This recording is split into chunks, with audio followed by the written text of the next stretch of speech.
كلنا طبعا بنحب ناكل الرنجة مشوية. المشكلة ان بعد شويها بتسيب اثر على العين اللي احنا شوينا عليها، الاماكن دي كده عشان بينزل عليها الزيت بتاع الرنجة. فكل ما نيجي نستعمل نفس العين نلاقي ريحة فظيعة جدا طالعة في المطبخ. بنشيل دي كده ودي كمان.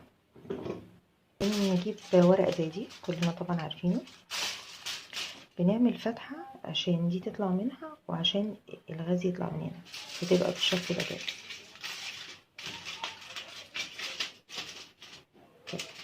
دي بتطلع من هنا وبنعمل هنا فتحة عشان الغاز، وبعدين نركب ده كده عادي